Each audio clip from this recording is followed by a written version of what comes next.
Let's take it live. Hello and welcome everyone. It is Monday, September the 24th, 2012. Welcome to Gamestate episode 10. I am your host, Adam, a winner is you Ragsdale, and my dapper and gentlemanly co-hosts are Glenn Jones, event coverage manager for Star City Games. Hello. Attaboy. Stephen Flavel, poker pro and magic enthusiast. Hey guys. And Cedric Phillips, professional magician. Hi. My computer works. Hi. Today we are going to talk about the two opens in Atlanta super briefly, the Star City Invitational in Atlanta somewhat less briefly, and also a little bit about some other stuff which currently escapes me. So before we go super deep on the Invitational, which was the big story of the weekend, I'm just going to touch on the two opens. The standard open was, what do we got here? It was won by Delver, I believe. Yes, it was won by Josh Robinson with Blue-White Delver in a top 8 of 4 Blue-White Delver, 2 Black-Red Zombies, 2 Birthing Pod, and 2 Birthing Pod, one of which was 4 color, one of which was 3 color. So 4 Delver, 2 Zombies, 2 Birthing Pod. The Legacy Open was won by Max Tietz with Goblins, mono red, splashing a little tiny bit of green. In a top 8 of 2 Rug Delver, 2 Miracles, 1 Maverick, 1 Show and Tell, 1 Goblins, 1 Stoneblade.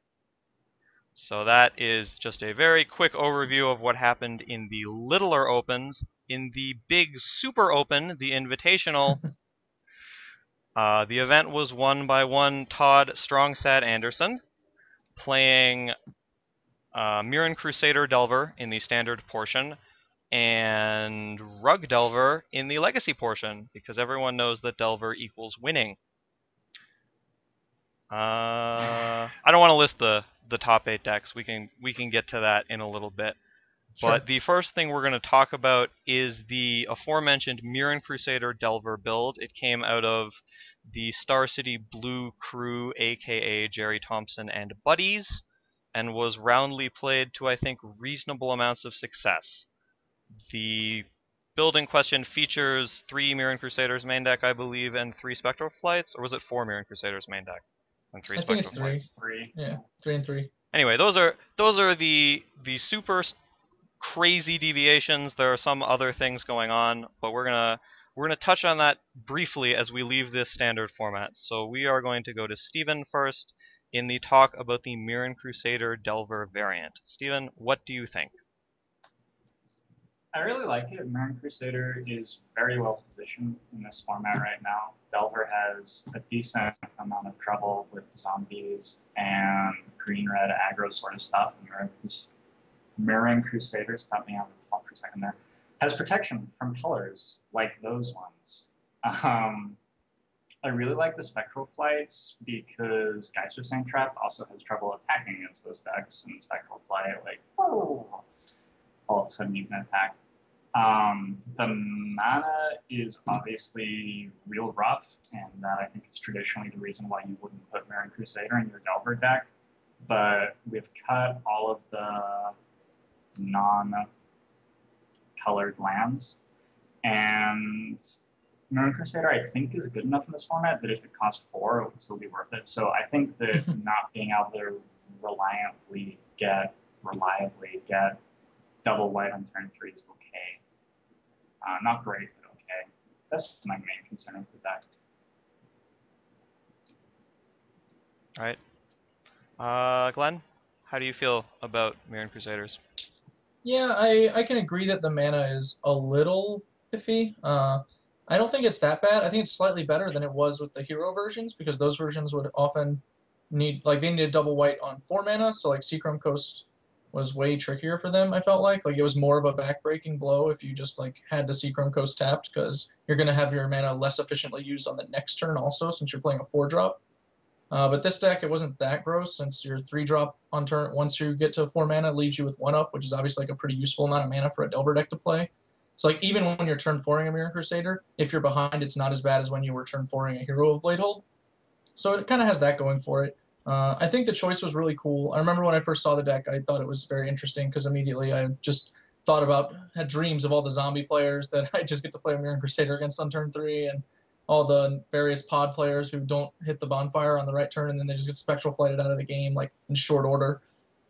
Spectral Flight with Mirror Crusader against the Niapod decks or whatever color pod decks is actually like pretty incredible because Angel can't block it and survive. Birds of Paradise can't chump it, which was a play that they often made against Runechanter's Pikes in order to avoid dying. So I think that was actually like some of the major strengths of the deck itself. I do think that like it was metagamed a little heavily against non-Delver decks, considering the Invitational. Like I actually like the Mirror Crusader deck more for a standard open than for the Invitational, mostly because like I would expect a super high percentage of Delver players in the Invitational, and the deck's worst matchup is the Mirror. Like it's running a bunch of 3-drops that can be Vapor Snagged and Spectral Flights, which are like not where you want to be in the Mirror, even with the defense of Mental Missteps in the main and like going to 4 post board. Like you're basically just deciding that this is a battlefield you're going to wage war on when like everyone else is already just on a superior battlefield. Like they don't have to play weird cards in order to make it work, you know? So that was my primary concern just with the deck in general. Obviously it worked out for some of them, most especially Todd, but like I think it's better against a field where you expect more diversity, which is what you'd find in an open versus an invitational. Cedric, you get the pleasure. I get the floor. Talked to Jerry before the tournament, about an hour or two before when we were walking in the convention center. He showed me his deck.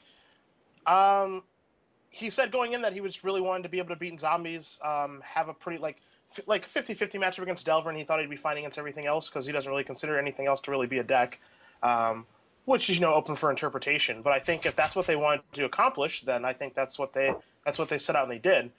Coming into this tournament, I knew I was terrified to play against zombies, and a lot of people felt there are like varying opinions on what people think about the zombies versus Delver matchup.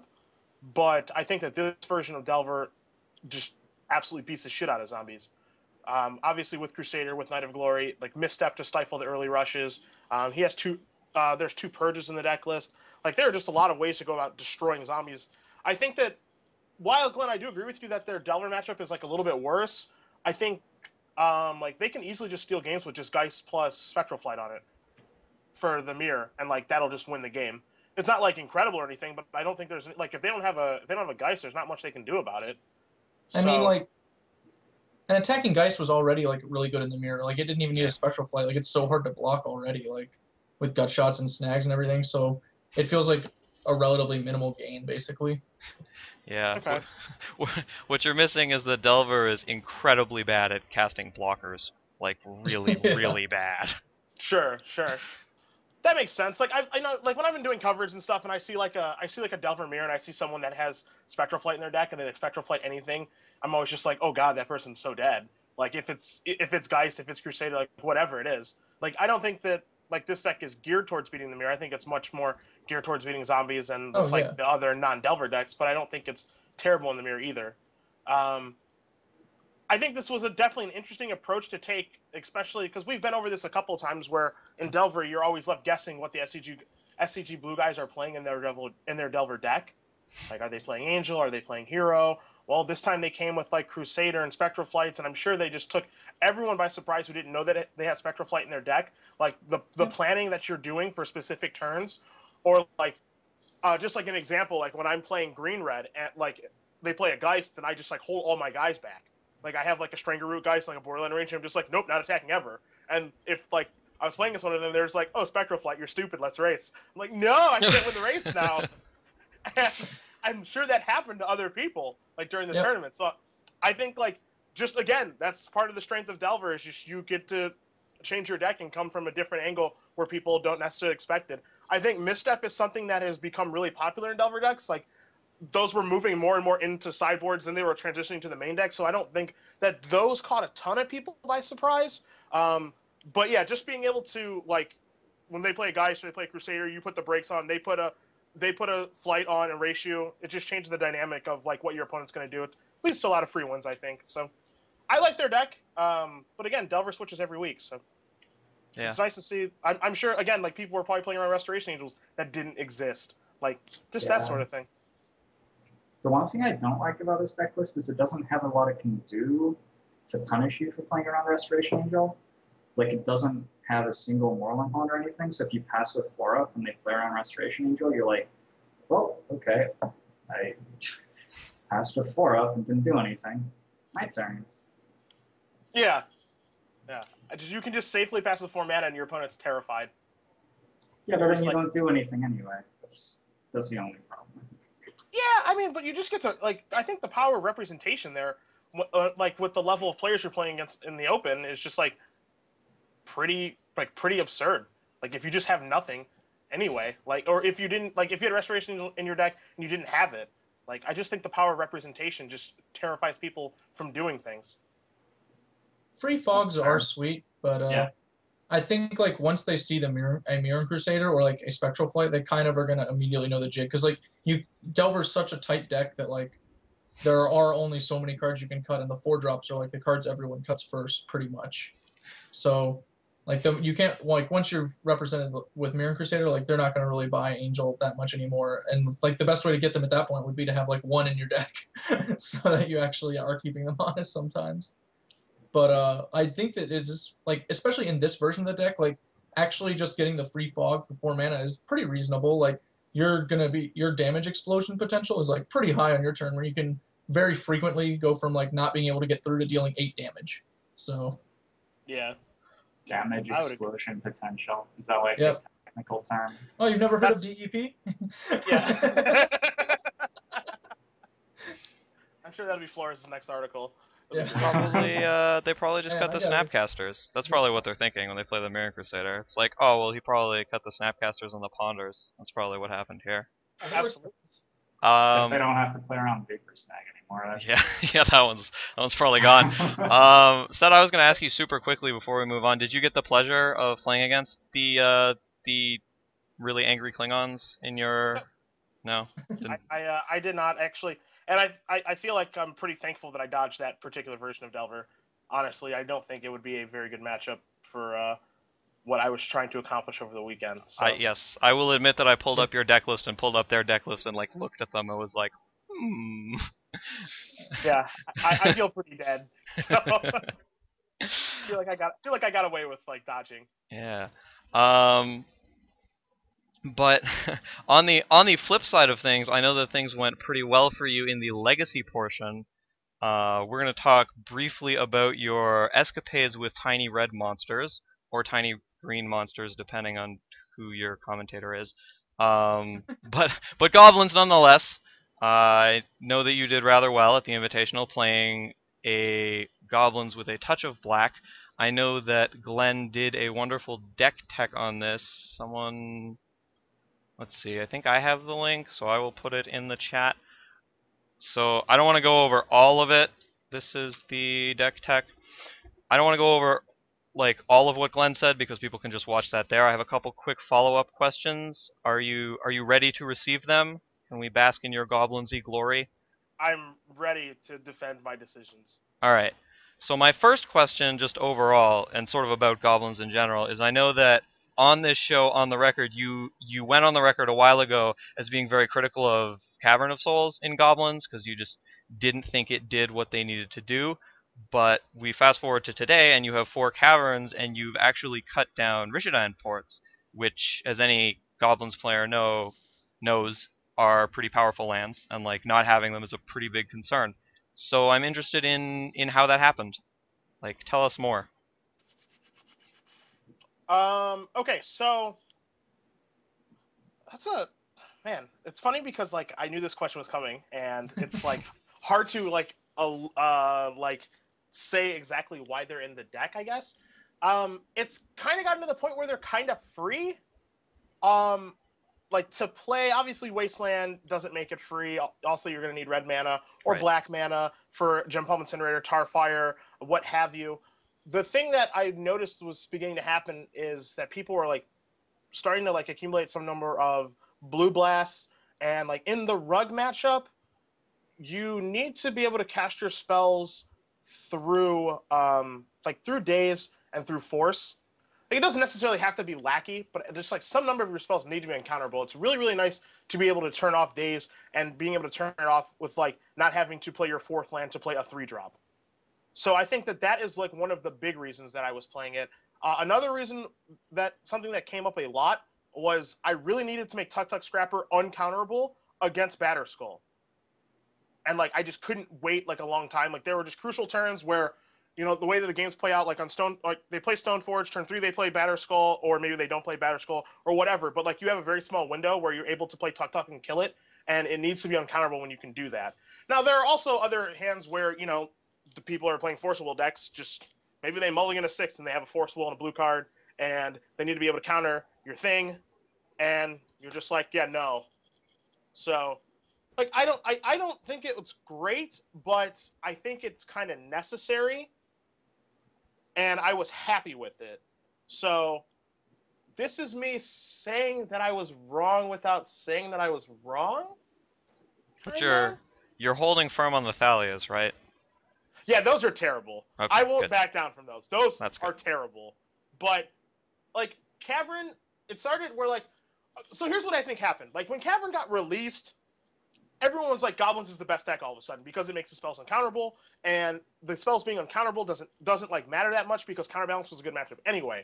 But then as Counterbalance decks adapted and they put Terminus into their deck, like things changed basically, and it's kind of hard to elaborate on how things change. But like for whatever reason, like Terminus being in their deck means like that you needed some number of like Caverns in their deck, in your deck, so that you could like put pressure immediately, force them to Terminus, and then be able to reapply pressure without your spells being countered.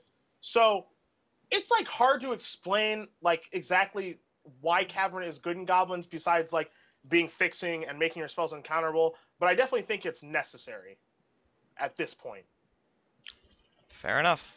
My second question is just about the second copy of Sting Scourger, because I thought that was an interesting card, looking at the deck. Like, I understand one Sting Scourger, the second one makes me a little bit confused. Why is it there? Okay, so when I was testing and we changed to the 4 Lackey, 4 Warren Weirding, or 4 Warren Instigators, 4 Chieftain version, we wanted to be able to, and I say we, Michael, Jacob, and I, basically wanted to be able to have the draw where you go like turn 1 Lackey, turn 2 Bounce their guy, or like turn 2 Incinerator their guy, or turn 2 Weirding their guy, or like Tarfire their guy. Or if you do it, or if you play Instigator on 2, you want to be able to do that on 3, and you just want to have as many ways as possible of just getting their guy out of their way and hitting them. That's why we played the second one. I thought that there would be a decent number of show and tell decks, so I wanted to actually be able to draw one, instead of relying on having a matron in my hand when they cast show and tell, or hitting it with like a ringleader, like what have you. But that situation came up like multiple times in the tournament where I was just like turn 1 Lackey, they play a Tarmogoyf, and I'm just like turn 2 Cavern, bounce and attack you, and they're just dead. So Or you know, they're sorry, go go ahead. ahead. I was No, there'll be a situation too where, like, there was a situation one game where my opponent played like a Delver and then flipped it and then played a Stoneforge and attacked me with a Delver, and like Weirding doesn't get it done there for the Lackey. So like he played a Delver, flipped it, attacked me, played Stoneforge for Batterskull. I bounced his guy, hit him with Lackey, like put a bunch of crap into play, and then he was too far behind to like recast Stoneforge, go get my Jit. Like then he's just too far behind now because like I put like something else into play, like a Ringleader or something, found a Tarfire, whatever, and then like he's just on the back foot. Like I can't pay Atco, yes, which kind of sucks, but it served its purpose.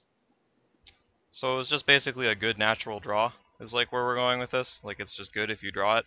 So Yeah, it's a good natural draw, but it's also good at doing what you want the deck to do, which is just to buy time, because you're not a hyper aggressive deck. Like you're a deck that can have like really good turn 1 and turn 2 draws with Lackey and Instigator, but realistically, like you want to play a longer game where like you're ring leading and siege ganging and what have you.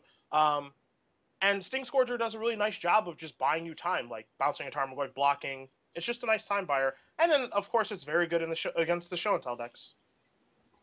Alright, I got one more, I think. Oh yeah, I wanted to ask specifically about your matchup against Miracles, because I know you said in the aforementioned Wonderful Deck Tech with Glenn that you wanted to battle the Miracles players, and I was a little bit surprised to hear that. That's not how I would have like pegged that matchup as going all the time. So how does that matchup go in general for you? All right, so if you know anything about me and the decks that I play, they're mostly creature based. and I've made basically a career out of beating Wrath of God control decks, which is basically what Miracles is. Goblins does a really, really nice job of pacing the game while being able to draw cards. Miracle's best card against you is Terminus, but the thing about Terminus against Goblins is most Wrath of Gods put your creatures in the graveyard. This Wrath of God puts the creature in the bottom of your deck. So while they're clearing your board, you get to reuse your ringleaders and your matrons throughout the course of the game. Like if you ever draw a fetch land, you just have a fresh deck again. Or, so basically what happens is you play a couple goblins, you start to assert a clock, they terminus you. That's fine. You get to reassert your board position because it's not like you're down a bunch of cards like when you were playing like a very straightforward aggressive deck, like a white weenie deck with no card advantage, because you have matrons, you have ringleaders, you have incinerators that cycle. So you only have to place like 2 to 4 threats on the board. You force them to terminus because they don't have, most Miracle decks do not have Stoneforge Mystic in their deck. So you can really pace the game and force them to keep drawing terminus to be able to clear the board. And terminus isn't killing your creatures, it's just putting them back in your deck. So they don't have an infinite number of terminus, and I have an infinite number of creatures. So you can outlast the terminus. And with Cavern in my deck makes counterbalance bad anyway, but counterbalance was never good against goblins in the first place, right. And that's one of the big things that goes with their deck. So that's why a lot of people change to playing Moat. The thing about Moat in real life is that it costs like $200 or something. So got him. So it's not like I'm going to play against Moat a bunch. So what happens in the matchup is like it's very long, of course. It's very prolonged because you just have to keep setting up, get terminus, reset, keep attacking, and they don't have any way to really punish you except for finding one of their Entreat the Angels, because that's something that goblins can't really deal with. Like Jace is annoying, but Jace also takes like 6 turns to kill you, and like you can keep like resetting up through Jace. Now, like the Angels is the big problem, but they don't play a bunch of copies of Entreat the Angels. They play in 1 to 2 copies, so. You can, it's strange because you can actually outlast them. And if you know what you're doing, you can outlast them. And because the Miracle deck doesn't have Batterskull to be like, yeah, you can't outlast me. Attack, attack, attack. And you can't do anything about it. Whereas Miracles has Entreat and like nothing else to kill you with. So that's why I wanted to play against Miracles all day, because it takes them, if you pace the game correctly and your ringleaders hit a reasonable amount of cards, you just don't brick on them a bunch, then you should win, as long as you're pacing the game and not running into their crappy cards. All right. Super quick follow-up question before we start talking more generally about goblins. I'll make it a super answer. Okay. If they're playing that variant of Miracles that has Stoneforge Mystic in it, does your matchup get a lot worse? I don't think it gets worse. I just think it changes. Okay. That's all. I think it's just a different matchup.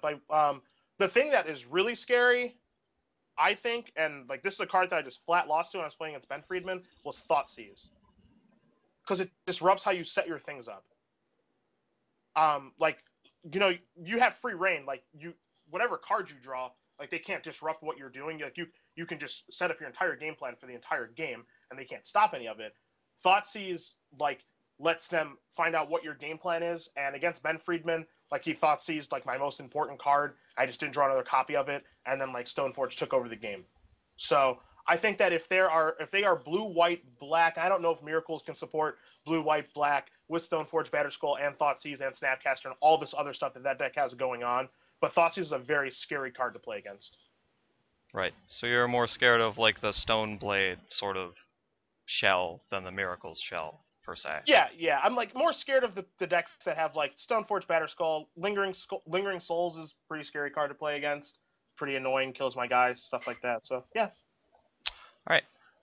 Goblins was sort of a breakout Legacy deck over the weekend. It's a little bit weird to say because Goblins has been like a pretty scary thing in Legacy for a pretty long time, but it sort of returned to prominence this weekend.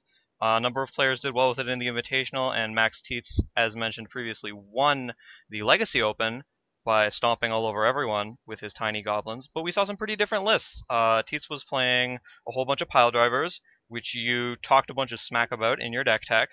And he also had such innovations as 3 Angels of Despair in his sideboard, which is an ambitious undertaking. I'm so jealous that he played those. Yeah, he was planning to draw a lot of caverns. I wasn't man enough to play him. Yeah, I just wanted to go around the table and talk about sort of the state of goblins and what the different options are and why it did well here. We are going to go to Glenn first on this. Glenn, you get to lead. Sure. I think Goblins was clearly like a pretty good choice. It performed well in both events.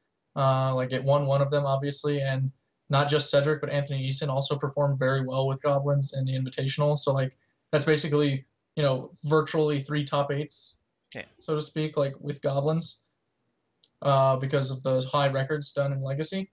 And I think that it really just came down to the fact that I think Goblins does enjoy a strong Miracles matchup, as Cedric said, because of the inevitability granted by a ringleader and so much of what you're doing. But also, it enjoys kind of a dog. I think it's a dog in the Stoneforge match. But I know Cedric said he's not like that afraid of it. But in my experience, I have seen that matchup be like pretty hard for Goblins generally. And the thing about Miracles is like all of the people playing those Miracles decks are like all of the people who were playing the Stoneforge decks. Like they just shifted over because they saw this other deck that was getting better margins against the field and outperforming their previous iterations. So they just moved. And like, why wouldn't they? That's a very reasonable decision. If you look at it, like Ben Friedman, who did play actual like Esper Stoneblade in the tournament, his deck like sideboards Terminus and can become more of a miracle-y deck than it was before. And Michael Hetrick had long played Stoneblade and shifted to Miracles, and it won in the Los Angeles Legacy Open, and he did very well this weekend as well with it.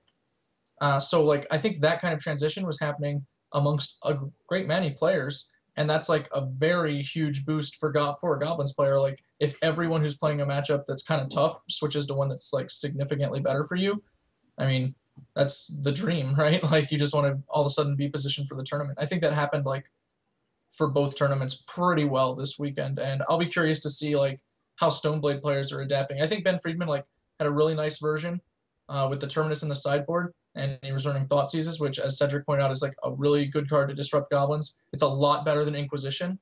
If you watched the finals of the Legacy Open, which is Brian Eason versus Max Teets, Brian Eason like could have very easily won the games he lost if he had like multiple Thought Seizes instead of Inquisitions in some spots, because he like would Inquisition, see the ringleader, take some other piece of crap, and then just get ringleadered to death.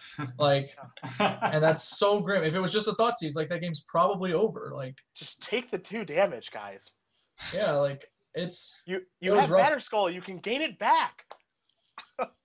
As an aside, like watching Max play that incredibly long Legacy Open finals, it was actually pretty interesting. I think I do, like I said before the match, that I thought he was like a slight dog. Like I think Red Green Goblins is a little better than the other versions against Stoneblade, but still like not ahead.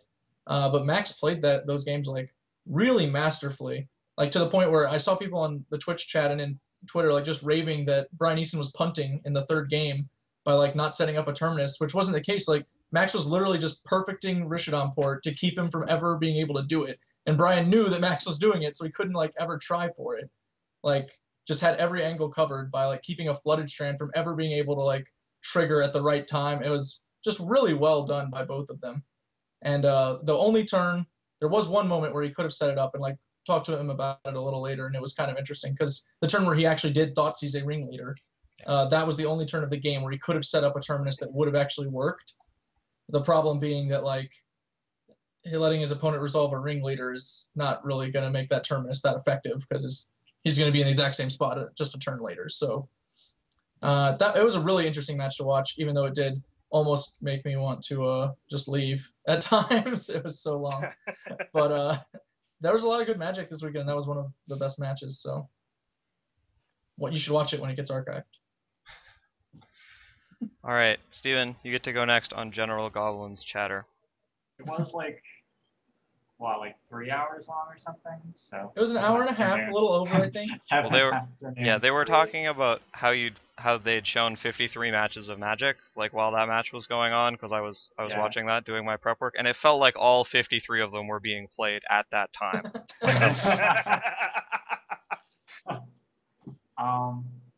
I think Goblins is a very good response to a more mid-range format, which I think this has become with the shift to Miracles.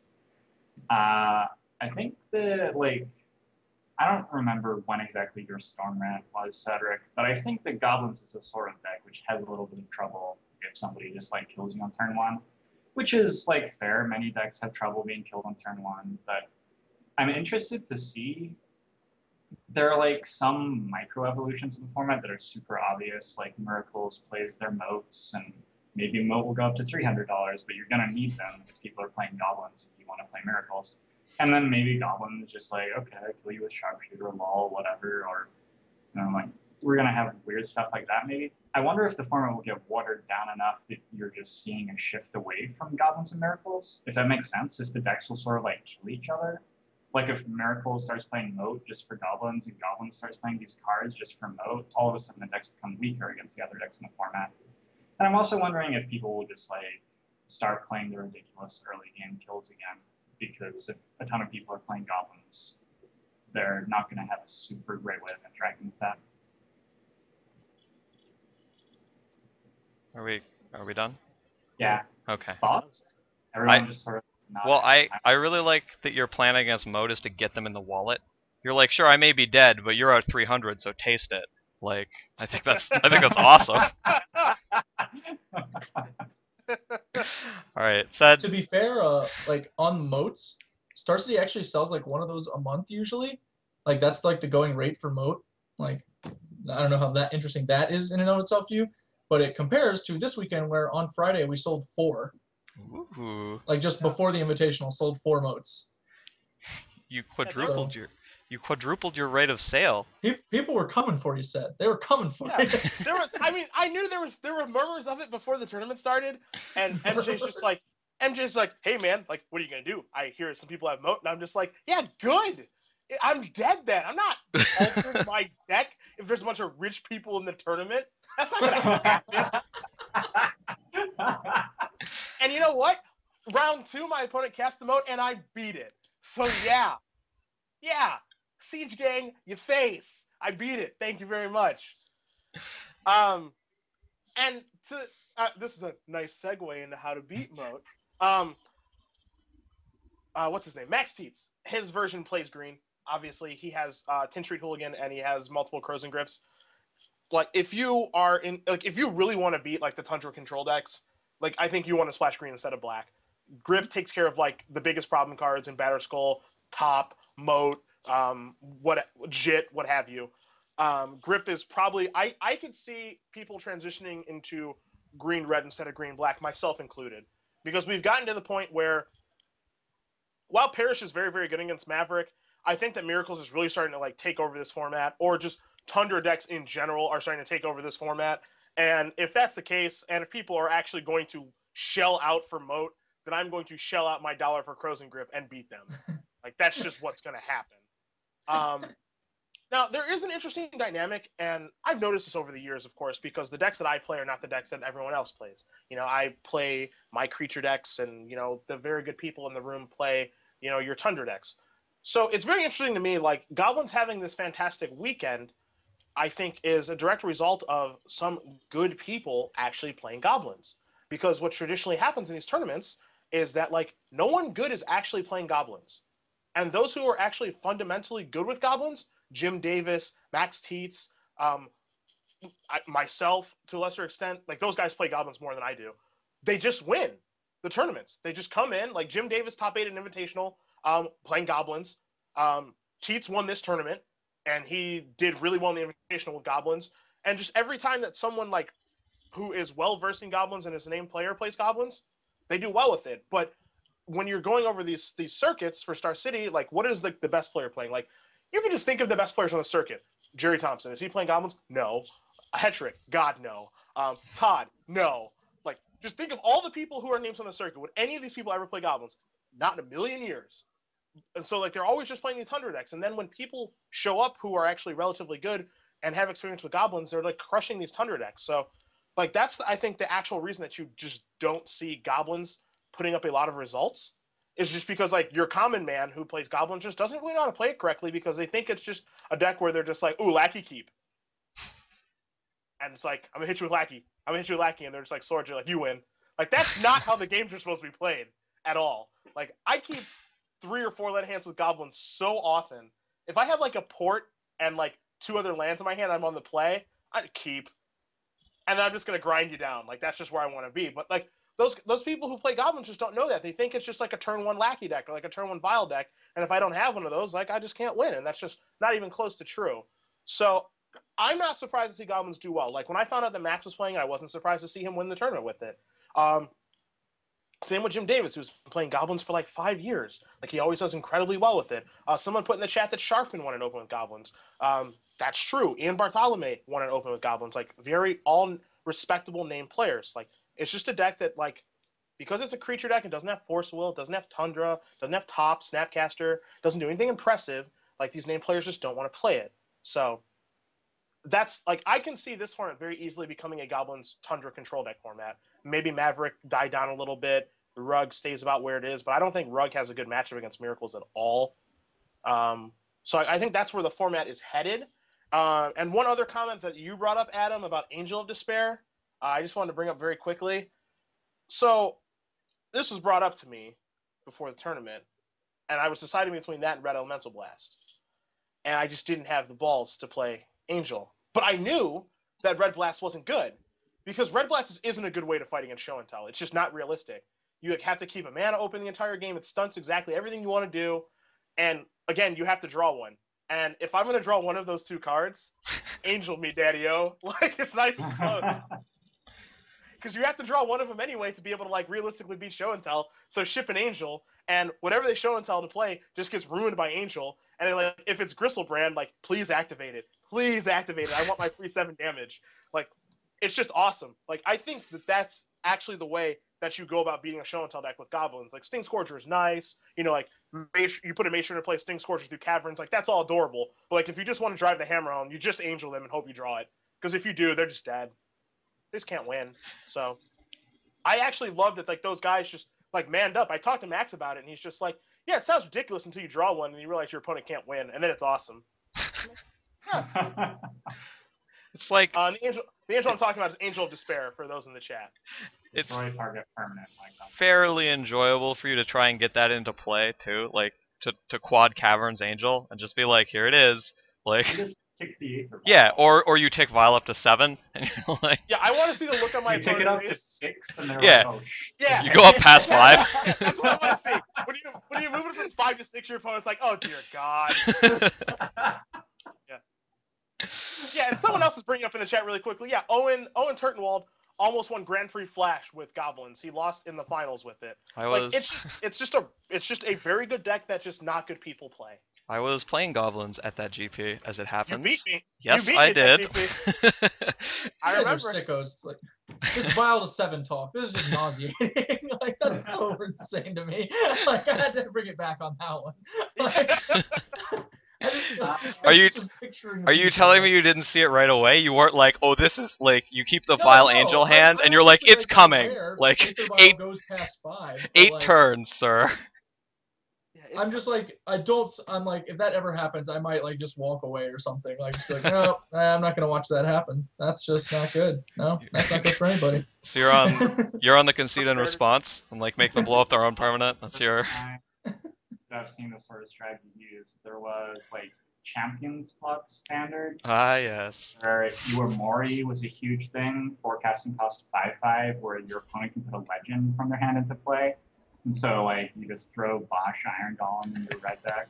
And then there was my build of Owling Mine played 3 copies of Autochthon Worm and Nourishing Shoal to gain 50 in life whenever you wanted. And people would play Hunted Wampus against you. Oh my god. Oh my god. I mean, I have put both of those creatures into play in that standard format, both Bosch and Autochthon Worm. But Yep. we are the next place I wanted to go. Where is the next place I want to go? Sorry, I lost myself. You excited me with the Bosch and Autochthon Worm talk. Let's talk about untimed top 8s, I guess. For right now, we'll just throw that in there. Yeah, let's jam it. what I'm talking Do we have about a time is limit on this subject, or I think we can play it by ear. What I'm talking about is this goes back to a comment which was actually in Brad Nelson's article about Magic coverage, I think, which came out a little bit after SEDS, if memory serves. It was a comment which he referenced back to Rich Hagon about people not wanting to see who is making the best plays, but who is making the best plays under pressure, or something like that. Sorry, those aren't the exact words, so don't quote me on that. But it came back sort of very vividly when watching this weekend's untimed top 8 matches at the Star City Invitational, because the pace of play was a little bit glacial, as we have referenced earlier, and it creates content that is somewhat challenging to watch as a viewer if you're not super invested in it when all the matches go super long and people are in the tank a lot of the time. It becomes difficult to watch it enjoyably. So I'm interested to hear what each of you have to say about the topic of untimed top 8s and the pace of play in broadcast matches. Let us start with Cedric on this, and then we can diverge from there.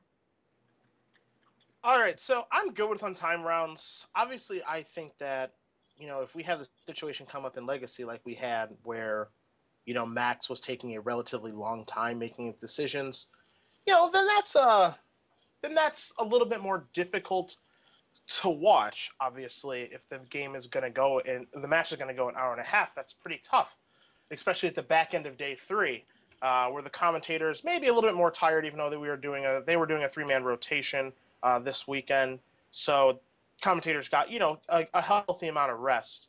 But I think that that match taking an hour and a half is a result of a couple different things, honestly. I think the first and foremost is just poor judging.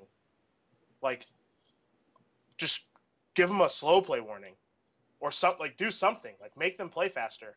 I think that anything of anything else, it being watchable, unwatchable, what have you. I think the first problem is just the judges just aren't enforcing slow play. If you ever played an untimed top 8 before, they say the matches are untimed, but we still are going to request that you play in a reasonable pace, and then they don't make that request to the players when they're taking a long time. So I think that's the first easy fix to it. But on the opposite side of things, if it's the finals of a tournament, I can understand how a judge wouldn't want to slow play warning some people. In the finals, let's say game 3, whatever, it takes a very long time. They don't want to give a slow play warning because it's a match for $2,000, what have you. I think that just from the commentating side, because I've been in the booth, it can be difficult, but it is just the commentator's job to make it as interesting as they possibly can. So, I don't think that's impossible, because I do commentating sometimes.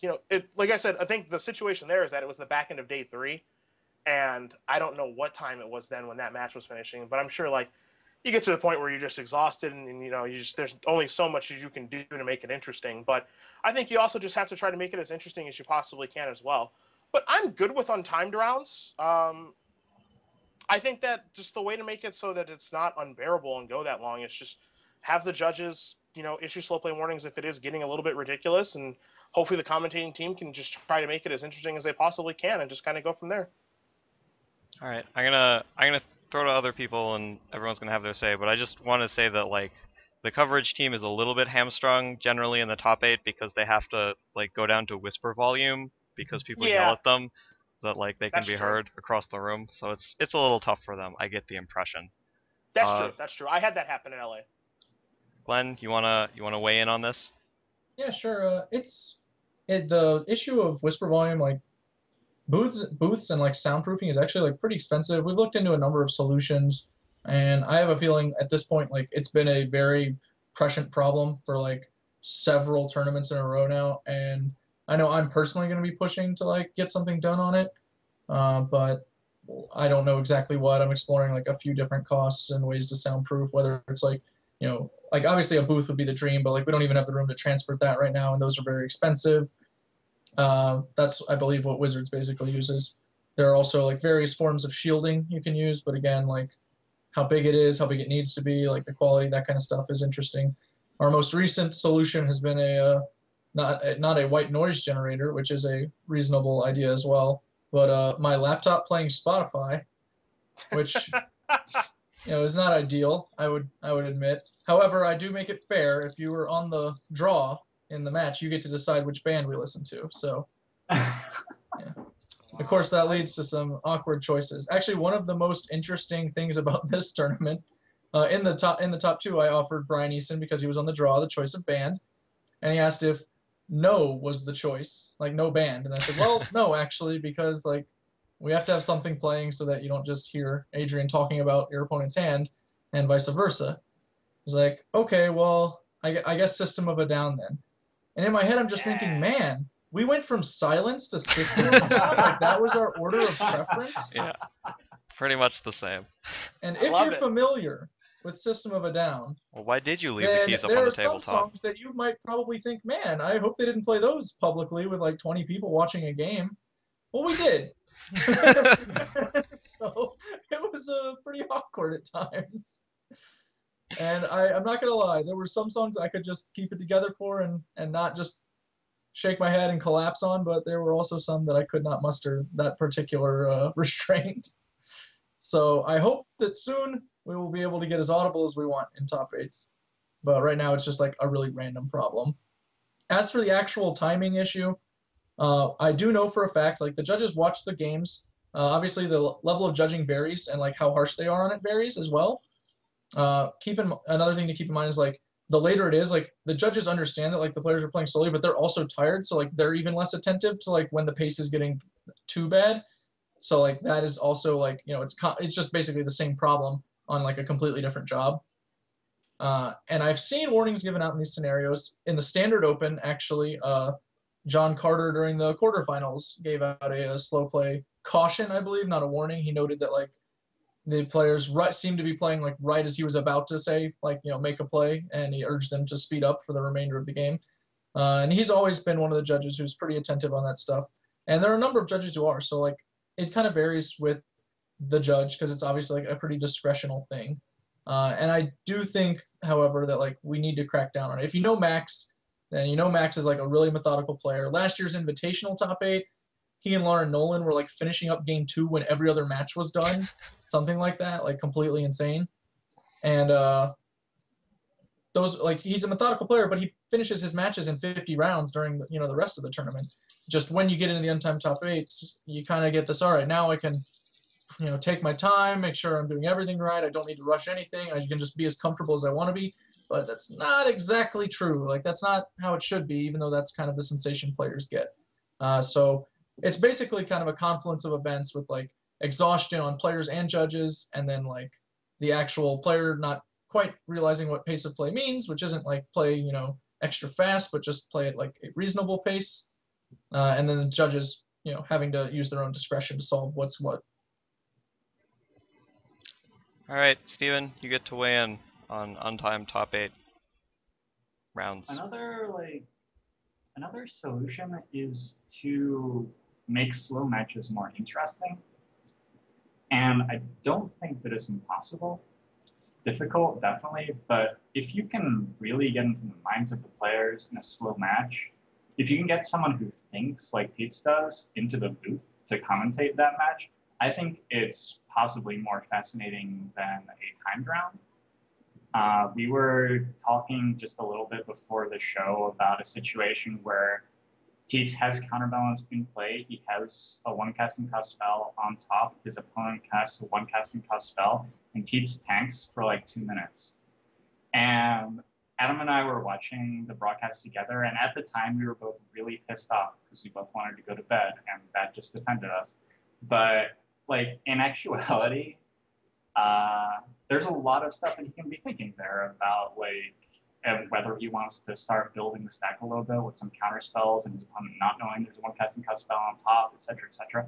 And the commentators weren't bringing that to us. They were like, they don't actually know, I don't think, that there is a one casting cost spell on top of the deck, so that's like impossible for them to do. But if we can get like more information to the commentators and get people who are thinking on the same sort of wavelengths and stuff, I think it could be really fascinating to see. Like, this is the top 8. These are some of the best players in the tournament, and they're playing at their own pace, making all sorts of very complicated decisions. So that's like the ideal. Realistically, I think just tell them that they're getting warnings for slow play, because I don't think you can actually do that. Yeah. Alrighty. Before we close on the Invitational, I just wanted to throw to Cedric real quick. I know that Cedric was playing. I'm sure that all the player or the fans in chat were loyally checking the standings because there was some wonderful picture of Cedric on Star City at the end of day one. But Cedric finished up rather well, and he no doubt had a rousing time. So I just wanted to congratulate Cedric on his performance and to let him retell or relive any anecdotes from the event. Cedric? All right. Anecdote time. Okay. The big one, probably, if you guys are watching at home, was my match against Ali Antrazi. And I'd be lying if I said I was over it, because I'm definitely not. And I'm not going to be for like a month or something. Game 2, and I really... Glenn, when are videos going to be uploaded? Do you know?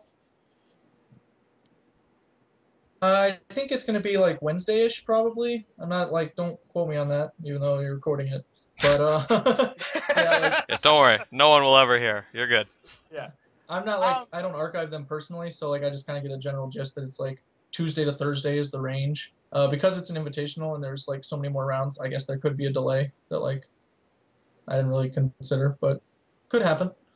The reason I ask is I really, really am looking forward to watching the game and just reanalyzing it. Like game 1 was very easy. Like he just died to Sword War and Peace, which I knew is what would happen if I drew one. But game 2, I get him in the situation where like it's very clear he has some number of Sun Titans in his hand, and he does not have a 6th land yet. So like I'm trying to fade his 6th land for a while, or have his 6th land come into play tapped, and I'm sandbagging a Green Sun Zenith and a Stranger Root Geist in case he draws Wrath of God, so I can just, Zenith for a Geist, play the other Geist, bash him for 4, then, immediately put pressure back on him, and then, if I draw, like, some other, like, if I ever draw a sword, then, like, I can have the sword in play, and then when he wraths me, then I can play Geist, equip the sword, hit him. Like, I'm just trying to set up for, like, post-Wrath, if he ever draws one. And it's just, like, that situation that comes up, and then, I finally... if you guys are watching the game, I finally Zenith for Silver Hearts, and then I draw like a sword of black and green, bash him, he images my Silver Heart, I clear the board, I have lethal on the table, and he draws a Vault of the Archangels, which was the 6th untapped land, and a Sun Titan. And he plays a Sun Titan, which I knew was in his hand. And the Sun Titan gets back 3 Phantasmal images. The first 2 are Sun Titans, of course. The third one gets the Phantasmal image back to copy a Huntmaster to bring him up to 5. Because I had to play 2 spells, a sword of black and green and a Strangeroo Geist to get him down to 1. So then my Huntmaster had to flip, and then he got to copy it and then gain life to go back up to. I put him to 3. It put him back up to 5. So then I moved the sword over to the bird. I put him to 3. Huntmaster flips again, puts him down to 1, and then he gets to attack and activate Vault. So not only did his land have to be untapped that turn, like it can't be Darkslick Shores or whatever number of Scars lands he's playing. But it actually has to be Vault because he has to be able to gain life. And he had to fade my draw step of... I had 4 Kessig Wolf runs, 2 Bonfires, 5 other Swords, 2 Thundermaw Hellkites. And I don't know if Zealous Conscripts would have done it, but I have 3 of those in my deck as well. But the bigger thing that I want to review, basically, is, like, was my sandbagging of those guys correct versus, like... Was I giving him too much time? Like, is Vault only out in that situation? What have you? But right now, as I have not been able to analyze things, I feel as though I was just like, he had to peel Vault, and then killed me. So that hurt a lot. And then I lost like a game 3. I lost a game 3 where he tricked me so good. Oh my god, he tricked me so good. He pondered, like on the last turn of the game, he pondered when we were in turns, found a Phantasmal image for my Zealous Conscripts, copied Conscripts, targeted my Wolf Run. And in response, I Wolf Runned his image. Because, like, that's just what you do. When they take your Wolf Run, you kill their image. And he's just like, okay, attack, get the... Because, like, he took my thing, and I was like looking at the Wolf Run, and I'm just like, after he took it, I'm just like, after I activated it to kill an image, and then he took it, I was like, well, that doesn't matter. How's he going to get red mana? And then he attacked with Sun Titan, and then the image came back that I killed, copied my Conscripts, and then he had red mana, and then I died. And if I just wouldn't have activated Kessig, I wouldn't have died that turn. But like, I think he just knew that I was going to do it. It was sick. It was just sick. And the entire time I was just talking to myself, and I'm just like, I killed myself. And I just couldn't believe it. Like, he just leveled me in just such a way that he got me to kill myself. Now, I don't think I think I checked the top of my deck and it wasn't Bonfire or some way to kill him, because I think he was at like a 7 to 9ish life total. Said it wasn't going to kill him, but like, he just did like, that was just awesome. That was an incredible play by Ali. So yeah, I was blown away by that. But the interesting thing that happened there is, like, in that spot, it's pretty easy to get mad about the loss, especially when it's on yourself. But a draw there is the same thing as a loss, so I wasn't mad about it. Like, if we were going to go to turns, it was just the same thing as a loss for both of us, and we both would have had to win the next round. So would you have actually, though? Like, because Ali got paired, there were 3. I was actually thinking about that. Like, there were 3. The top 3 tables drew into top 8, but if your match draws, then one of you gets paired against one of those people anyway, and you can actually get a third draw. And isn't that the same? I could get a third draw? Like, isn't that just the same record as X3? Or am I, like, wrong? I think you might be wrong. I can't remember exactly. I think you might be right. Because then I went down to 10-3-1. So if you were 10-2-2, or no, 11. 11-2-2. You could go to 11-2-3. I think, is that it? Yeah, I could go to 11-2-3. Yeah.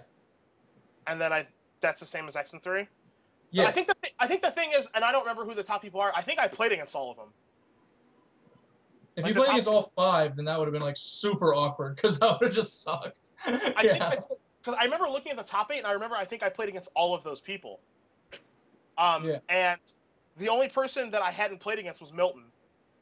And I don't know if Ali would have, so I don't know what would happen with pairings there. Yeah, it would have been between. It would have definitely been between you and Ali, like, who would get paired against that person. Like, sure. Right. Yeah. Sure. I mean, at the end of the day, like, it, and obviously my analysis of the thing could be wrong. Like, maybe a draw isn't the same as a loss, but like, I was going into it as like a draw was the same as a loss. So like, me making that mistake with the Wolf Run, like, didn't put me on tilt at all, because like, I just knew that I was going to have to win the next match. And oh no, I remember what it was. I actually, like, I thought about it on site, and now I remember what I was thinking. It was like, you would have been, if you got the third draw, you would have been an X4, and you probably would have gotten in like over Ben, assuming like everyone else like did the same things. That's what it was. Because 12, 2-3, or 11, 2 and 3 is the same as X4. Gotcha. Okay. Gotcha. Okay. Yeah. I know I talked to Ali about the match afterwards, and he basically said, he was like, like, I couldn't do anything except draw the match or try and get him to like give me the win. Basically, was how he looked at it, and that was just what happened. Yeah. Yeah. It was just a really, really good play on his part. I think it got interesting too, and this is one of the things that I love about live Magic and like just the tournament situation there. Like, that game was obviously very, very tough. Like, he had a bunch of Sun Titans. I had a Wolf Run. I had another Zealous Conscripts in my hand, but when I played the first Zealous Conscripts, I have to be wary that I have to attack in such a way that, like, if he has an image, he images Conscripts, takes one of my guys, and kills me for lethal. So the situation got very convoluted, and, when you're in a very convoluted situation like that and you have 3 minutes left on the clock, you're not playing optimally, because things like, I don't know if I can draw, and, I don't want to die, so how many guys am I supposed to attack with? And then I'd have no time to read if he was sandbagging an image or not. Like, I don't have time to deduce all the information at that point. But at the end of the day, I'm not upset about that punt. It was a good tournament.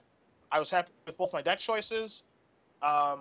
Much credit goes to Justin Upwell for the red-green deck. I'd like to give credit where credit is due. Glenn, if you guys don't know this at home, I don't know if they saw the sideboard thing we did, but coming into the tournament, Thursday night, I was playing online with the red-green deck and just getting ape smashed by zombies. And I was just like, MJ, I can't play in a tournament where my deck can't beat zombies. That's not a thing you can do, man. Like, I'm just going to get paired against it. And he's like, yeah, then don't play it. Then don't play it, you idiot. And I'm just like, but I don't have another deck, MJ. And he's like, well, that sucks. You're stupid for bringing a red-green deck. And I'm just like, you're right. I don't know what I'm going to do. So I'm walking around the site while I'm playing Goblins, and I'm just like, anyone have a deck? Anyone? Anyone? They're just like, no, no, no, no, no. And I'm like, so I'm just stuck playing this red-green deck? And they're just like, yeah, you're stupid for bringing that deck. And then this very strange thing happened where everyone at the tournament was just like, yeah, not playing zombies, just going to beat zombies because every idiot's going to play zombies.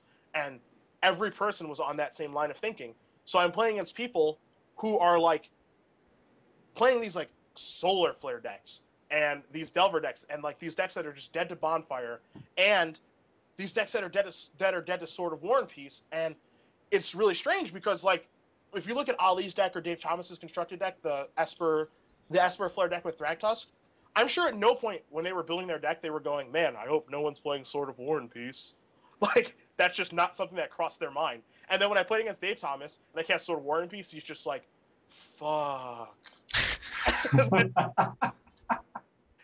And I'm just like, equip it. And he's like, yep, I take 11. And I'm like, are you serious? He's like, yeah, no one's playing that card. And I'm like, yeah, true.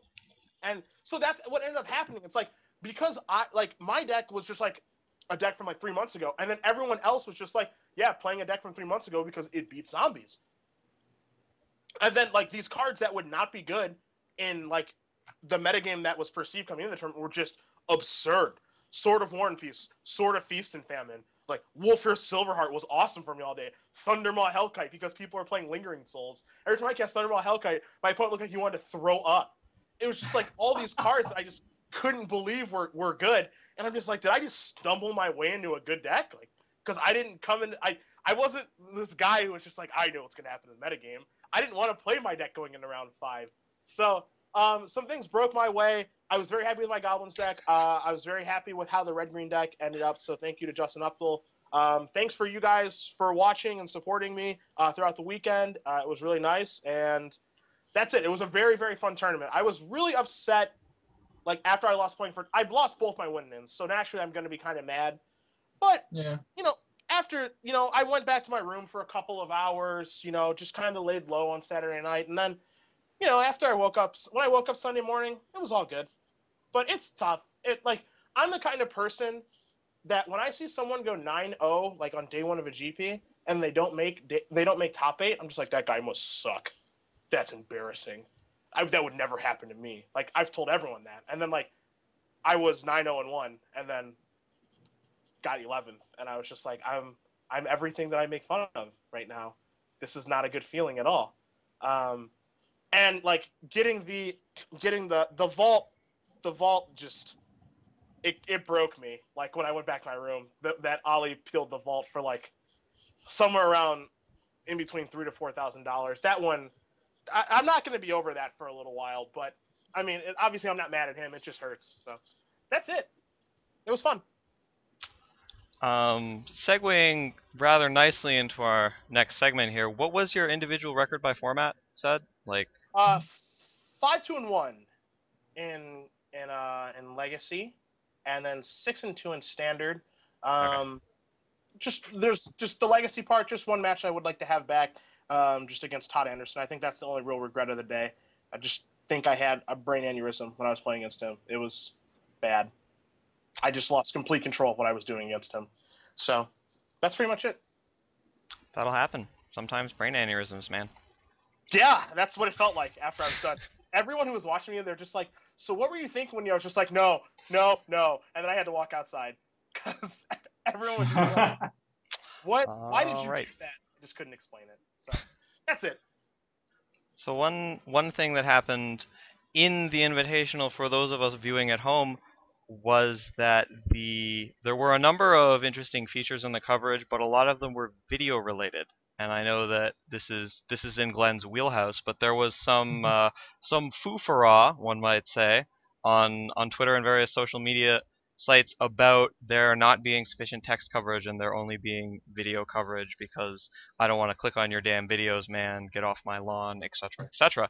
So Glenn, I'm interested to hear where you stand on that and what you think about it. Well, it's obviously kind of funny because of my position, but I have always been a text guy. I've worked in text since 2007, just kind of sobering in and of itself. But personally, when I read coverage, I don't go to video. Like I rarely actually watch live coverage of events. Like I used to watch top eights of Pro Tours, and like that really hasn't changed. I still only watch top eights of Pro Tours. Like I usually have things to do. You know, I don't like to sit down in front of it. If I had like a TV hooked up or something and we made it an event, that I might do. But I am personally not someone who goes through and watches all of the deck tech videos in my free time. Like I do it only when I'm like providing feedback or reviewing one of my coworkers generally, or looking at Wizards to see like what they've done differently or to glean ideas. So like for me, coverage is I enjoy text a lot more than video. But the era we're in, that I don't feel like I am in the minority. Like in our polling and like all of our various forms of collecting data and opinion suggest the same. That video is just far and away more popular, that's how people want to consume their coverage, and that if they don't like video, and this is an important point, is that if people don't like video, it's not that they don't want video content, it's that the delivery system for video content is not good enough for them to want it, which is a very different problem, obviously. Like that's more related to like a technology issue as opposed to a content issue. So we've been for the past few weeks experimenting with different forms of additional video content over written content. For example, you guys saw me doing like the top 8 rundowns during the opens in Portland, Los Angeles, and in the Invitational. I did some of those with Ruben and some by myself, and that was a feature that is not normally, you know, especially possible with our construction of events, or at least the way we were doing things. But that's how we were running those tournaments, and it was noticeable. Interestingly, in St. Louis, we got rid of written coverage like almost completely. Like we stopped doing written feature matches for bubble rounds, and we stopped doing written feature matches for top eights, and we just started doing like a bunch of video stuff in the sideboard and everything. And nobody like noticed. Nobody said anything. Like nobody complained. All the text coverage just disappeared, except for quick questions and top 8 feature matches, and nobody said a word about it. So this time people said words, so it was different, and we'll be evaluating like what we can give up, what we can do to make work. I'm very interested in like finding compromises, because I think the top 8 rundowns that I've started doing have been like pretty popular content. Like I enjoy doing them. I think that people enjoy listening to them. It's like a learning experience for me every time too, because like it's just, I spend, you know, like 10, 15 minutes just studying decks and matchups, which is in and of itself like interesting to me on a personal level. So being able to deliver that information to the viewers is, I think, good, because it's hard for them to do the same, especially when deck lists don't always get posted by the time the matches start. It's just like a realistic aspect of the coverage that those take a little while to get up. You know, somebody's got to type them. That's our wonderful event staff at SCG, by the way, who does that, not me, which is a change of pace from my usual like coverage gigs in the past. But they're always on top of that and typing in as many deck lists as they can, as fast and furiously as they can. So yeah, that's on them. And I think that we're probably going to be incorporating slightly more text than we were.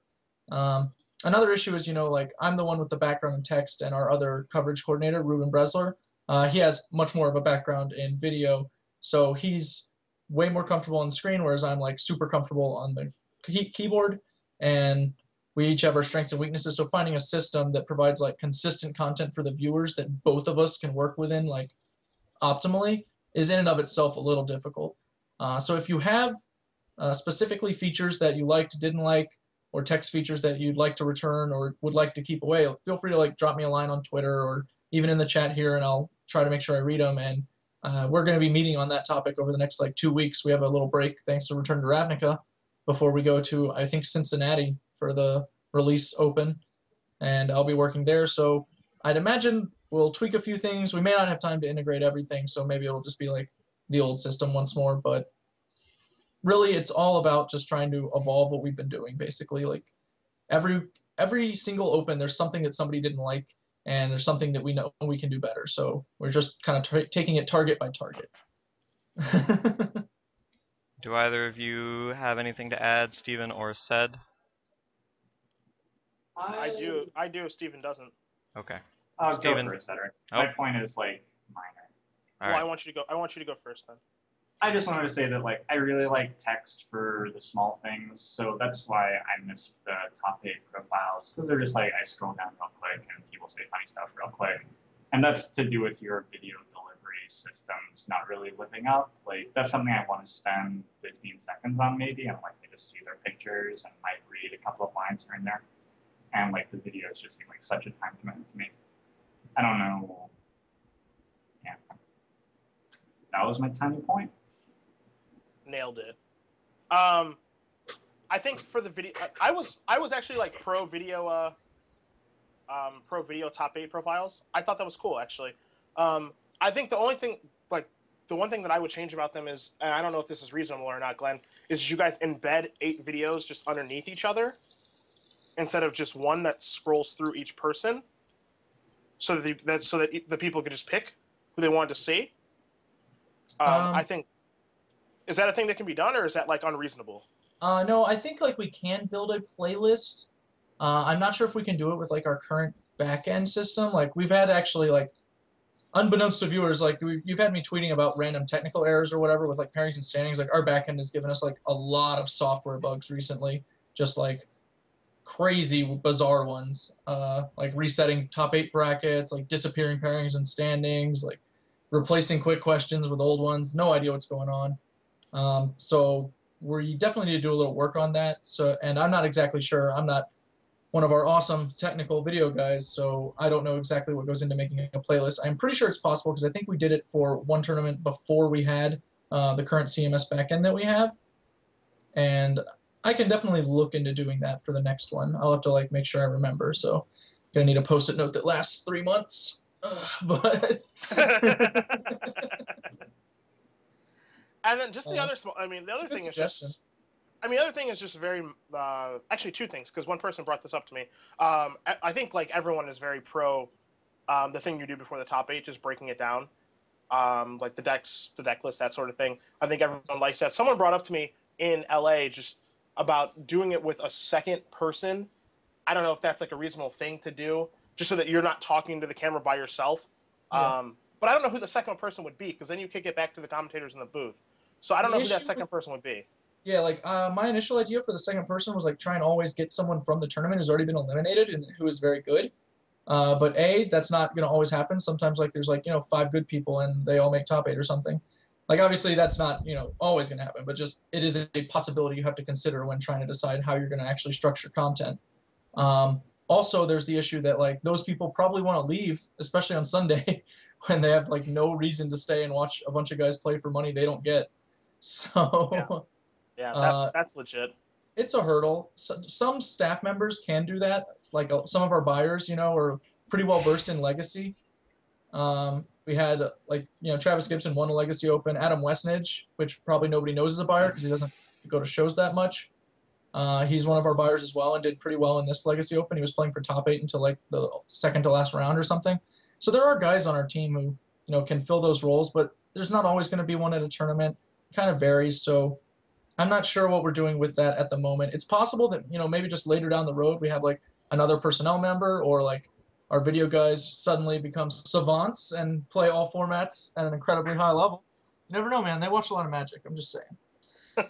It could happen. And just the final one is just mostly complimentary. Like, obviously I do coverage for you guys, for Star City, over the course of, I did the last 2 prior to the Invitational, and, Okay. I have the dates that I do the dates that they have me do. And just the nice thing that I think everyone notices is just everything just keeps improving from show to show to show. So that's been really nice. Like, it's even small things too. Just now when you're breaking down like how people could potentially sideboard, you have that feature where you actually list the sideboard so people can see them visually. So they just don't have to hear what people are saying.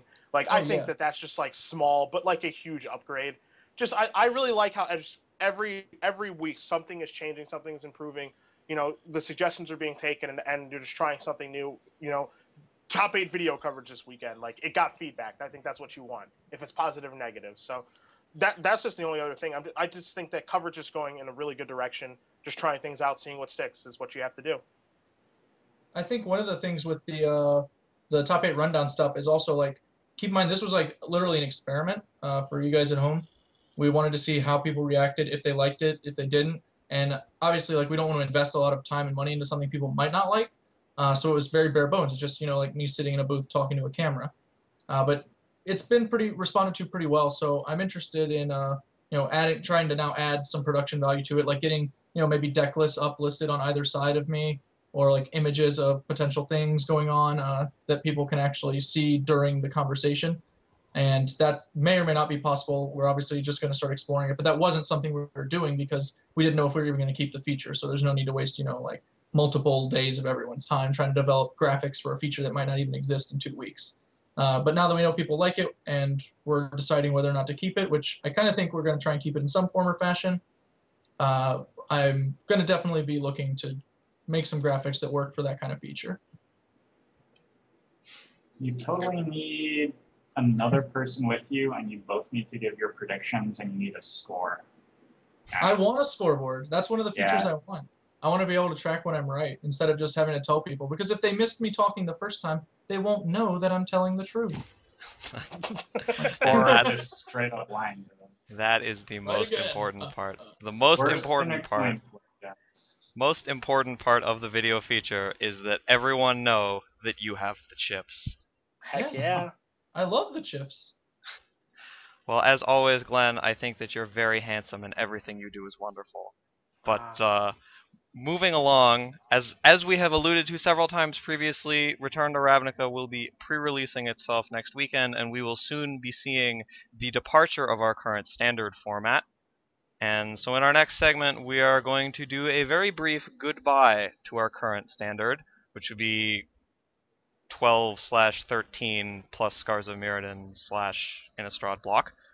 And we are going to have each panelist's most favorite and least favorite thing about this current standard format. So let us start with Steven, and then we will go around. I was just like, this thought entered my mind, like, it would be so nice to not have to play with Delver anymore, and then, like... But yeah, my favorite thing about the standard format was, like, the first 2 weeks of playing Delver. And I was playing, sometimes you play the mirror, but lots of people playing other decks, and it was a fun deck, and there were all these cool lines and everything, and, like, your turn 2 play mattered a huge amount, and it was great magic. And then my least favorite thing about playing the standard format was like the time after the 2 weeks of playing Delver to the end, where it was just very much the same thing. There's a standard format which was very much defined by Delver, and that creates like cool interactive early turns. It sets a bar for what your strategy has to do, and that means that the decks are interesting and there's all this play. But it also meant that the format was fairly stagnant, I think. So I'm ready to move on. We had a good time.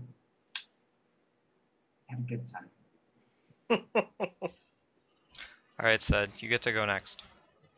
The thing that I will miss the most about Standard is just trying to beat Delver decks, because I found it to be fun. I found it to be a little game. That's kind of the thing that I like playing about Magic, just trying to figure out if they have, Snapcaster, if they have Snag, if they have Leak, if they have Angel, what combination of cards they have, why are they passing with 4 mana up, what do I have to play around? I mean, it'll still be there to some juncture, because like Delver isn't rotating, but I think things are going to change in such a way that maybe Delver can't play the way that it does now. But I think that's the thing that I will miss the most. I really enjoy playing games like that. I love to be the guy playing against fairies and just trying to figure out if they had Cryptic or Misbind Click, that sort of thing. The thing I will not miss is getting my 1 toughness mana accelerant gut shotted on turn 1. I will not miss that at all. I don't think anyone's going to miss that. So that's about it. Yeah. I hate that. All right. Glenn? Yeah, launching off that point, the thing I'll definitely be glad to see go is Phyrexian mana. Like when it first came out, I immediately was like, man, this is either a bad idea or a really bad idea. And it wound up being just a bad idea, I think. But yeah, the value's just so minor in getting it right. It's like, oh man, it worked. These free spells aren't broken. Whew! How lucky. That's how it is, right? I'm not wrong. Every other time it was come on, free spell. Crap, it's broken. No, we did it wrong. Come on, free spell. Nope, got it wrong again. So, it's kind of yeah, there's not a lot of value, I think, in trying to make the spells free, but at least this time it wasn't so bad. Like there was a lot of apprehension. Everyone thought Dismember was going to be like the end of the world, and for all we know, it may still be that, because one of the things I don't like about Phyrexian Mana is how like far-reaching it is. Like there are multiple Eternal formats, Modern being the biggest one. It's like we want this Modern format to become like something really popular that people play all the time, but then we're going to do like things that are you can't take them back, basically, where we've got suddenly Dismember being a giant factor in the format for literally all time, unless they ban it, which will just look ridiculous, I think. So I don't think that's going to happen. It would be absurd. Yeah, like nothing like that should ever happen, and if it does, like the format will lose basically all credibility. Yeah. So that's kind of grim. So I didn't really like Phyrexian Mana, and I think that like it was kind of a reach, and I'm glad it didn't get like too crazy. But enough of my tirade, I guess, on Phyrexian Mana. The thing I will miss are Scars lands, because I remember when they came out and everyone thought they sucked. I actually like Dane Young, who I know Cedric knows, used to work with us at a SCG, and like me and him, when they first came out, we were just messaging each other our name. We're like, so did you see the Scarlet Land? And I'm like, yeah, they're awesome. And Dane's like, yeah, everybody's so idiotic. They think they're bad. Like, and I just start scrolling through Twitter and everyone's just complaining. I'm like, do these people really, like, they play almost all of their spells on these turns. Like, that's when you're playing them. And little did we know back then, like, we thought everything was going to be kind of conventional. And then we got this standard where, you really do play all of your spells in the first 3 turns a lot of the time. Like, I'm glad cards like Huntmaster and Bonfire and Angel came along to like actually attach significant opportunity cost to these lands, where structuring your deck with these lands and then going to low land counts, you realized you were actually paying. And likewise, Phyrexian Mana had some upsides in that it taught everyone the value of 2 life. I know that like against normally, you're not dead until you're at 1 life or something. But then like with Phyrexian Mana, you go to like 3 against Delver and you're like in super uncomfortable positions because now you like can't play a certain spell if you draw it, and because they can Vapor Snag you or Gut Shot you and all these things. And that was kind of, that in and of itself was a little interesting, that like how you evaluated life as a resource changed in Standard for the first time in a pretty long time, I guess. So all right, Phyrexian Mana, you got 1. Everybody gets 1. All right, I'm gonna go super quick because I'm really greedy and want to have my own say. The thing that I will miss most is most obviously Hero of Bladehold. That card is amazing, and attacking with it is great. That's correct. The thing that I will miss least is a little bit harder. I thought about talking about the Tyranny of Vapor Snag, which I think is like a reasonable answer. I think I'm just going to go with like mini games, which encompasses like Vapor Snag and also like Geist of Saint Traff, but I'm referring to like things that are very powerful but have very narrow answers, where you like do a thing and you're like, do you have one of the 4 to 6 answers in your deck to this thing? Because if not, you die and the game's over. And if you do, we get to keep playing. And that came up like a lot in Standard. It was like, if you were Delver and they were a Birds deck and they played a Birds and you didn't have Gutshot, well, you're dead. And like, if you were playing the Delver Mirror and you played Geist and the other guy didn't have a Geist or an Image, well, they're dead. And it's like, so that's what I will miss the least about this Standard format. Moving on from here, we're going to go to probably our last topic of the day, which will be the unbanning of Valakut in Modern. That is a thing which happened. It happened fairly recently on the 19th of September, because that is the the position that, or the day that Wizards has chosen. But yes, Valakut, the mighty land, ruler of Standard for some period of time, has been unbanned in Modern. Where do you think it's going to go? Whose dreams is it going to crush? Said, you get to start. I don't know what position you could possibly take. If I say no words and just keep doing this, is that okay or no? I think that's probably fine. I mean, I hate Valakut so much.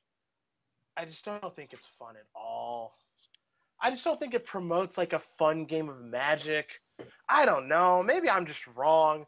Maybe I should just embrace it and try. Maybe I should just embrace it and try playing with it. But it's just like, it's just like so unfun to play against. I hated when like the deck was just like Primeval Titan. Oh, it resolves. Look how dead you are. There's nothing you can do now. I have mountains. I drew a spell. I have mountains, and I have a super cool mountain, and you're dead. It's over. Suck it. You don't have to do anything except for draw lands now. That was frustrating. obviously I have the modern PT coming up, and Valakut being unbanned. Maybe it changes some things, maybe it doesn't. Time will tell. But it's just something I wish I didn't have to think about. I guess, like, it's just like not fun, and just the feeling you get when you're playing against Valakut, it's just like a ticking time bomb. It's like you're like MacGruber or something, and you're just waiting for it to explode, and you better kill him before it explodes, and that's just not fun at all. And that's like the kind of feeling you get when you're playing against any deck that has Valakut in it. And I feel that way more so about playing against like another combo deck for some reason. Like when I'm playing against like Storm or something, I don't feel that way. But when I'm playing against like Valakut, I'm just like, oh god, 5 turns left. Oh boy, four turns left, or I'm dead. 3 turns left. Oh no, he played a ramp spell. It's actually down to 2 turns now. Crap! And then you just die. Like, that's the part I don't like about it. But like it adds a new dimension to Modern that I think Modern kind of needed. I don't think it all of a sudden comes in and like solves the format, because that deck is probably bad against like Tron or something, or who's to say it's even good against Jund. Like I think it's kind of neat. I think it gives people a different way to explore in what is otherwise relatively kind of like boring to stale format. So I think the unbanning is good. It's a little bit dangerous, but I think it's good. Alrighty, Glenn. I'm not like against the unbanning, I guess, in principle. Like the ideas behind it, like they wanted to add a deck to Modern, basically. That's kind of the gist I got from the little like notice. It's like Modern doesn't have enough decks. We want to add one to shake things up. Here you go. Like this is a deck now. And that's, I guess, a fine rationale for unbanning cards, especially if they plan to unban more, like going step by step, like slowly unbanning things until they've got the list a little better, which is fine. I don't like. The thing is, I can't be happy about it because like it's not a deck I want around, even if it's fine. Like even if Valakut is just like some tier 2 deck that people play, like Eggs, I guess used to be, because now Eggs might be a real deck because of Faith's Reward or something. But like I didn't mind if someone came to PTQ and played Eggs. I was like, whatever, have fun, dude. Like, but Valakut is pretty like non-interactive, and that's like I just compared it to Eggs. Like that deck literally just sits there and plays with itself, and Valakut's like even worse. And I think that part of the reason like you get that impression is because it's like so few spells and like more of a 1-card combo deck than like a multi-card combo deck, where like you're either like tightening or scape shifting them to death, as opposed to like trying to cobble together like a convergence of several elements. And like that doesn't feel that good, because it does just feel like you're just hope I get there against whatever that thing is, whichever one they have. Like hope the right one, that I can beat that one instead of like losing to the other one and stuff like that. So it's not something I'm excited about. Like I think it's probably okay in the format. I don't think it's like too good. I could be wrong about that. It's very possible. Like I didn't play with Valakut and Shocklands at the same time. Like when I was playing, like I played extended Valakut at GP Atlanta, and like it felt pretty good. Obviously, it won that tournament in the hands of Jason Ford playing Prismatic Omen. So like who knows? I guess it's fine.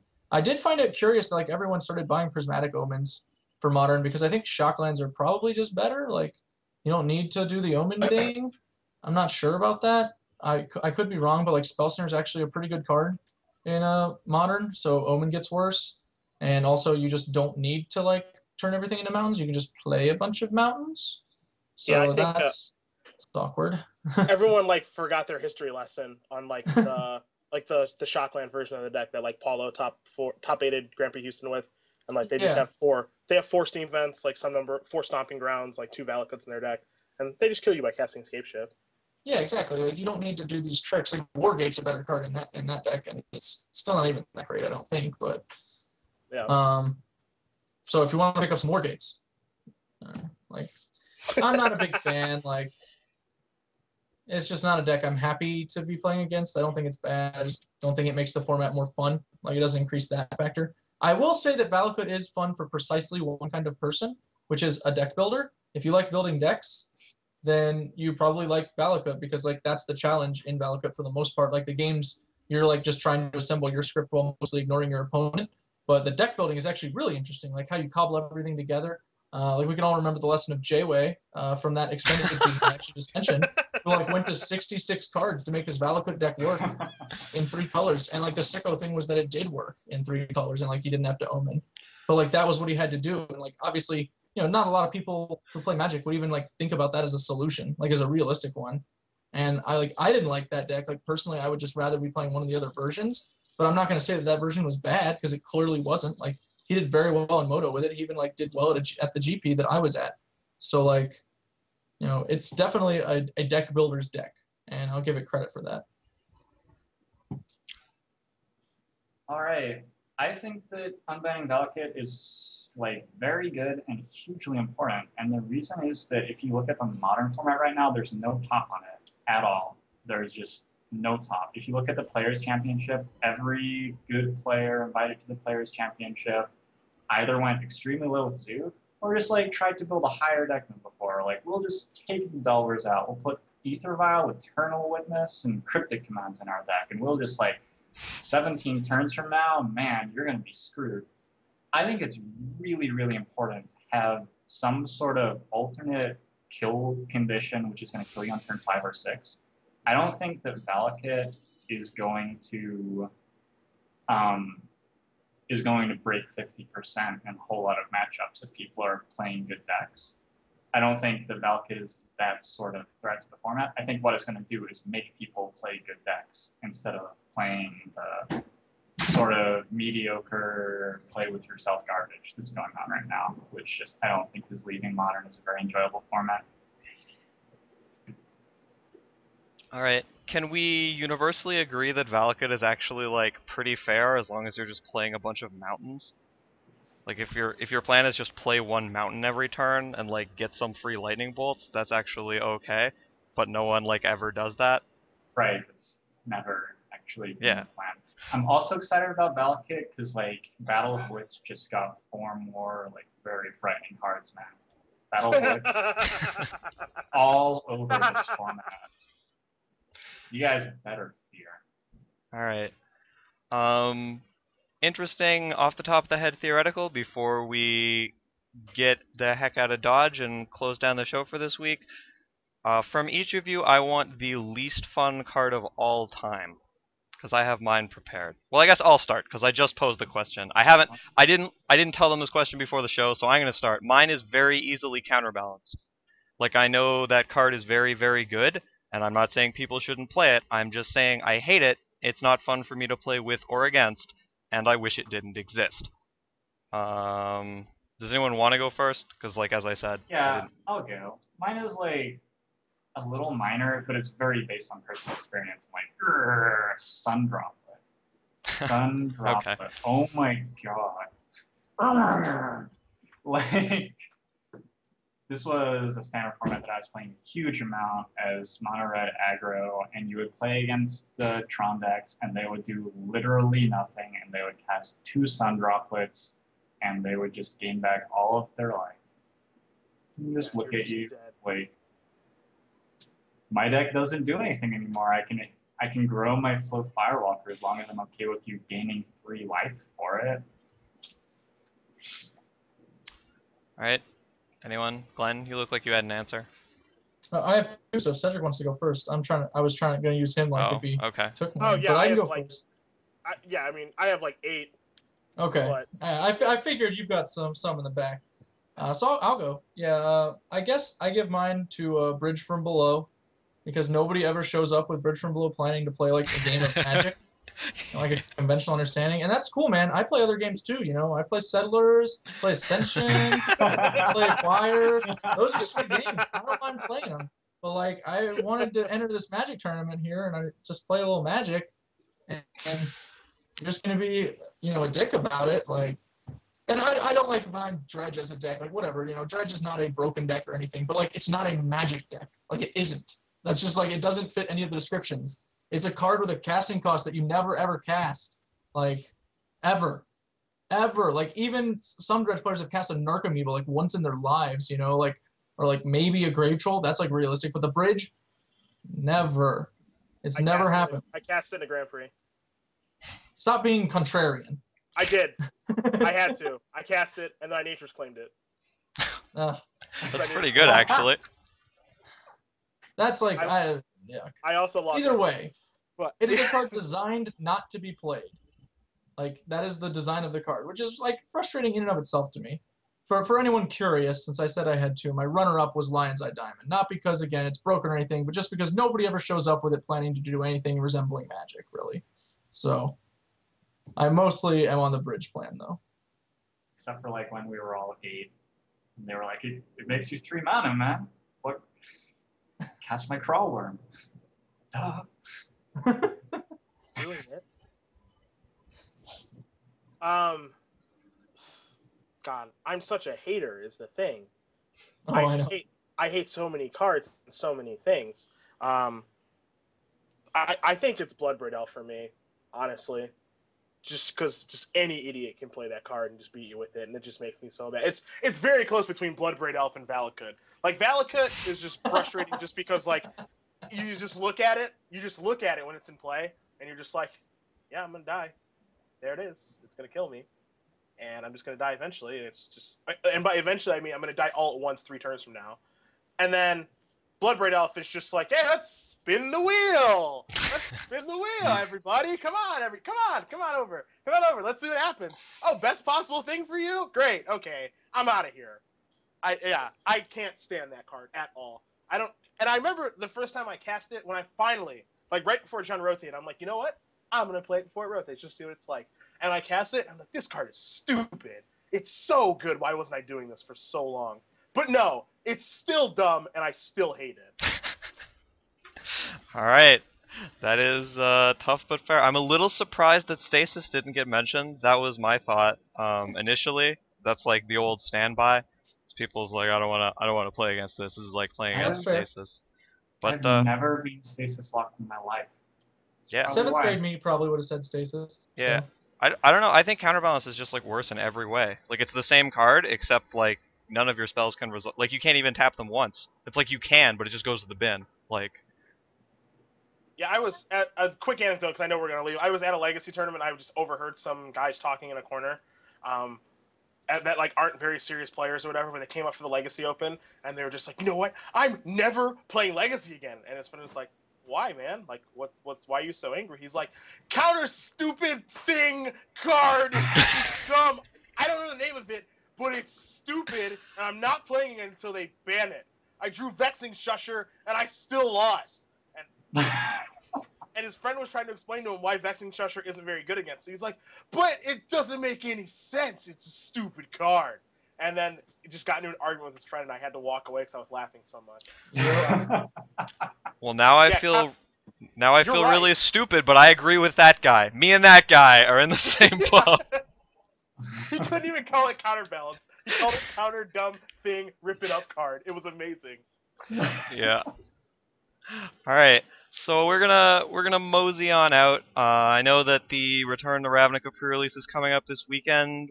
Everyone, good luck if you are attending yours. We will be back with stories and tales and our impressions of the set, no doubt, next week. But before we go, I will throw it around for shoutouts. We will start with who will we start with? Let's start with Cedric. He's the most excited about the shoutouts, I know.